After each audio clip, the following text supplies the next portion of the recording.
District A has 15, District B has 14, District C has 17, D is 13, and E is 11. Thank you, Elaine and Ginny.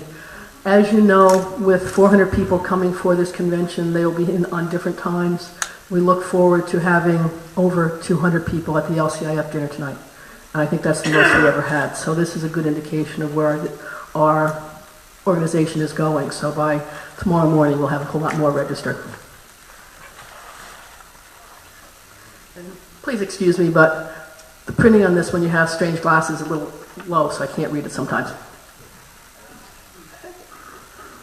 LCIF report by past council chair Mel Bray.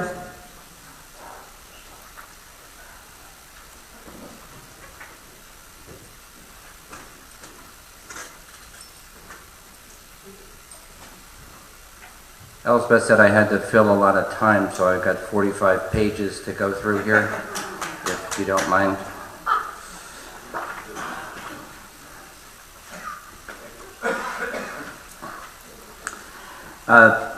This has been a very interesting year for the LCIF committee. First, it was sanctioned this year by LCIF itself, and we weren't selected by the district governors as we've done in the past. So it's a total change of how LCIF is being worked in the individual districts.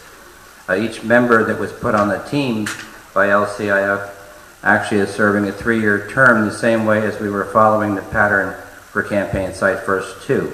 They found that that structure worked very well to keep things with continuity from year to year as opposed to changing people in all the districts. So that's what they've done. For the 5 districts, I'm the multiple district coordinator, and I have some very capable hands because I have a previous chairman who's been there for a lot of things, Elspeth Moore from 16A, to reach out and have her work with me. My vice district governor from 16B, Rosemary Townend. From 16C, I have past district governor Dick Indaviri. From 16D, I have past district governor Bob Bergadamo.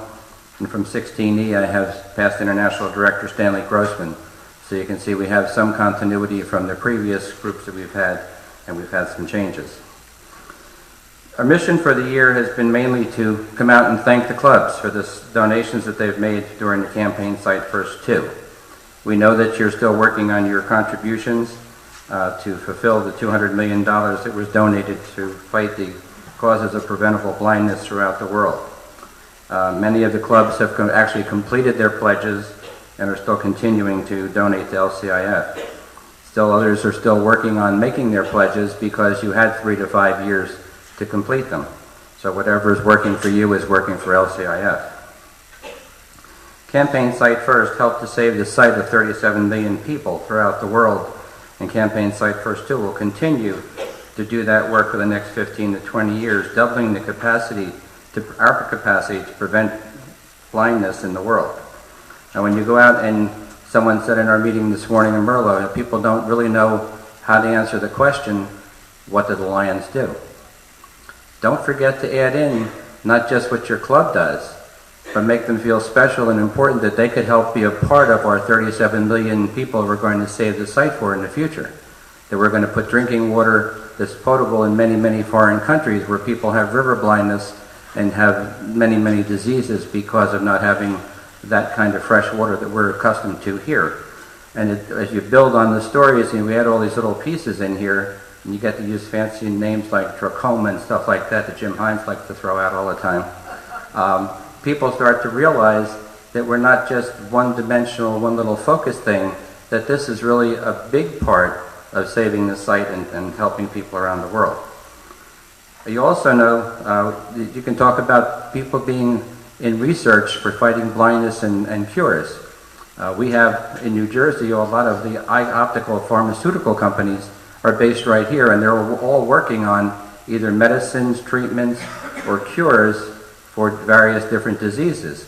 So build that up, because part of the 200 million that we raised over the last couple of years, 50 million of that is actually going to be in developed countries like ours, and be allowed to go to research for those diseases that we deal with macular degeneration and retinitis pigmentosa and all the rest of them that they have at the UMD&J.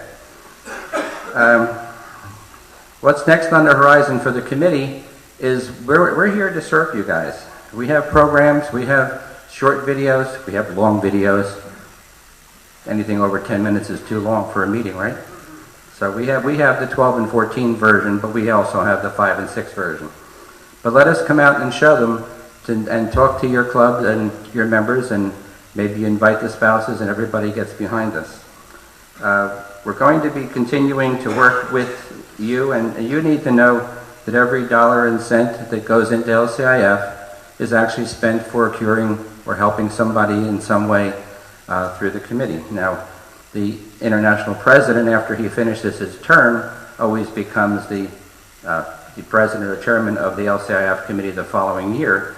So past international president Jimmy knows a lot about what's happened with LCIF, and he can answer a lot more questions than we can about some of those contributions. Individually, we're going to be celebrating tonight a lot of new Melvin Jones Fellows. Each year that those persons who are recipients of a fellowship, we honor them, we put their names in a book, and we have the dinner here tonight.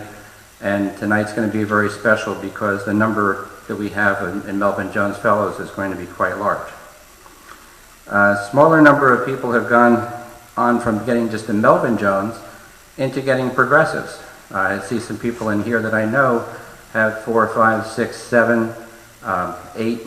Bob Moore's got a sapphire and 10 or whatever, your sapphire in another color. We have 2 lions. They're both in the room, and they actually, between the 2 of them, have over 185, 86 Melvin Jones Fellows between 2 of them. Now, one's been doing it very slowly like the turtle, and one did it very fast like the rabbit, but it doesn't matter because LCIF won in both races, and they've gotten an awful lot of money, and you'll hear more about that tonight. The new program that what we're going to be starting to work on this year, actually starting July and pushing from there, is LCIF has normally gotten $20 million from Lions into their general coffers. It does a lot of good, but there's so many things they want to expand the program to help and do. Some of these suggestions, which you might have taken part in some of the surveys a couple of years ago, maybe a year and a half ago, asking where should LCIF go? Should we do this? Should we do that? Do you want funding in this area? Is there some particular other area that you think needs funding or you'd like us to focus on? And so those things are being incorporated slowly by the committee, and they're coming out with different plans that they have at each one of the seminars we go to of how they're going to move into those areas. The big goal that I need to talk about today is that the 20 million isn't enough anymore, because the needs are so great around the world that they're looking to raise that number from 20 million from everybody around the world to 30 million by the end of 2012. It's a doable thing if we all think about what we do. As I look through the reports, and I've got some sheets over here that have almost every Melvin Jones name on it, and how much they have and how much they have in a current contribution that hasn't been completed for $1,000. But we also have a number of people in there who have a club that maybe has 7, 8, 9, 10 Melvin Jones available, and for some reason in the last 10 years hasn't given out one to anybody, whether it's a club member or it's a community member. It's a great way to get PR about what you're doing, and talk about the foundation and talk about Lionism. It's a great way to recognize somebody who works hard for you by giving them a Melvin Jones, and that's going to make them work 10 times harder. If you really want them to work really hard, you get them a progressive. You give someone who's already got one a progressive. Someone said to me, I have 7 progressives. Somebody said to me, why do you need so many? I said, I don't need them at all. LCIF needs them. Because that way I'm contributing to what I believe in, and when I go out and I see one of you Lions and I'm wearing my 7 progressive pin, I have no shame in asking you to donate, because I've done my share and I'm continuing to do my share. So I'm going to donate more. I'm going to catch Bob Moore. Okay? I'm going to catch him. I'm going to catch Lloyd Roush before I die. I will never catch Phil Stern or Jeff Gantz. okay? Because they're over 90 each. I'm not going to get that far.